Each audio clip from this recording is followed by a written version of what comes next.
on to Wikipedia and punch in absolutely effing gorgeous, there'll be a picture of this. This is a dream bike. Complete unobtainium. These just don't exist for sale anywhere.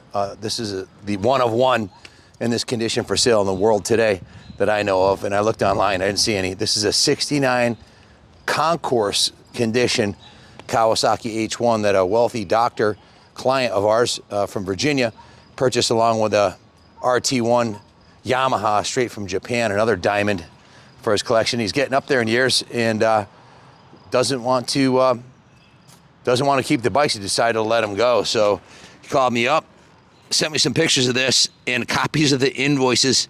I've got a receipt for the frame off restoration of this. Receipts for totaling $14,500 for this restoration of this mint original H1, which is in good shape when he started. But to take one down to the frame and do what was done on this bike, very, very few motorcycles are ever done to this level.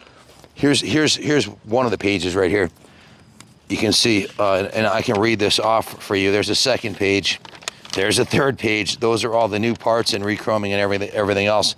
And there's another invoice for $2,500, but professionally repainted in the original factory colors with the original factory decals. If you look at the electronic ignition logo here, these logos here, the pure gasoline only logo on the top there, and the parts list is extensive. I guess I'll just start at the top and read the whole thing to you. Brand new chrome exhaust system. That was $1,700 for the full exhaust system. Take a look at those babies. Look at the fork tubes. Brand new fork tube set, $149. Brand new drum front spoke set. I won't go over the prices because they'll be on the write-up on this, which will be on eBay. A brand new set of rear chrome shocks, new seat trim hardware, new knob for the triple steering stem nuts, 2 fork top bolts, a pair of them. Most of the hardware is new on the bike. New seat foam, brand new rear grab bar, new side cover emblem, white and red, new seat cover with the gold piping. Take a look at that seat cover. It's absolutely beautiful. New Conrod kit. I'll throw out the price on this one because it was $450. Complete frame off, right down to the crank. Restoration. This is a correct restoration. This isn't a resto mod or a rebuild. It's a definition of a restoration. All new oil seals, all new gaskets, new rear shocks, new air inlet pipe brace, new rubber inlet pipe, new airbox assembly, single clip, new air inlet clamps, new side cover grommet set, new shift pedal rubber, new Kickstarter rubber, new throttle cable, new speedometer cable, new clutch cable, new brake cable, new choke cable, new brake cable. All new cables. New front tank mount hardware kit. New rear tank mounting hardware kit. New footrest rubber set. It just goes on and on here. Rear fender mounting set. New battery, lead wire, and fuse holder assembly. New ball bearings, 5 sets of ball bearings. New piston kit. The piston kit was $392.50. So you got $1,000 just in the Conrod and the piston set. New 26mm Mikuni needle and seats. New front tire, new rear tire, new front tube, new rear tube, new high tension wire assembly, new brake rod assembly for the front, a new front hub dust shield, new reflector set, brand new fuel cap. Take a look at that cap. New plug caps. New chain. It's an O-ring X chain 530. It's an $84 chain. 3 new spark plugs. New battery. New right-hand lever. New left-hand lever. New front and rear rims.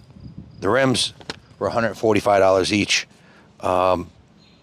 The frame was sandblasted, which was sublet. The sandblasting was sublet.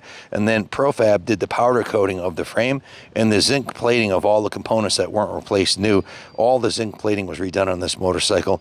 The seat cover was professionally remounted, and they re-chromed all these components here that I'm going to name out. Hopefully Ronnie can zoom in on them.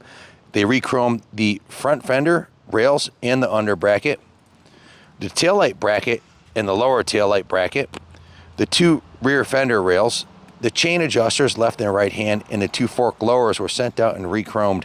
That was $796 in chrome plating, which not a lot of people do that anymore. It's difficult to find people that even do it and do quality work like this. This was done right. They re-chromed the headlight ring was re-chromed. The air vents were re-chromed. The handlebar clamps were re-chromed. The rear brake arm was re-chromed. No lipstick on a pig here, guys. This was a millionaire's dream to restore this, and he spent $14,500 on top of the cost of a mint H1 to make it perfect. And that's what he's attempted to do here. Re-chromed the handlebar clamps, the rear brake arm, the front brake arm, the small brake arm, and the headlight shell. If you zoom in on the chrome and the headlight, it probably didn't look that good the day it came out of the box in 1969. What was that, 54 years ago? 55 years ago. So it's just a ridiculous amount of effort that was put into this. The paint job on the bike, the fuel tank, the oil tank, and the side cover were repainted. That was $900 for the paint job.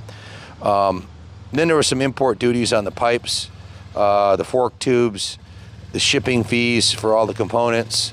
It goes on and on and on. And then there was 58 hours of labor. I want to point something out here, okay?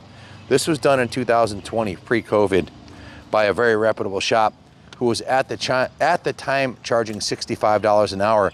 In the last 5 years, the cost of everything has doubled. Their labor rate has more than doubled to $130 an hour. We charge $150 an hour, and I want to point that out for good reason, because the 58 hours of labor in 2020 was $3,770. So you'd be looking at minimum an extra $3,700. Let's round it up to $4,000 conservatively. This wouldn't be a $12,000 invoice to do this today, to duplicate this today, post-COVID, with the prices of everything. It was $14,500 then.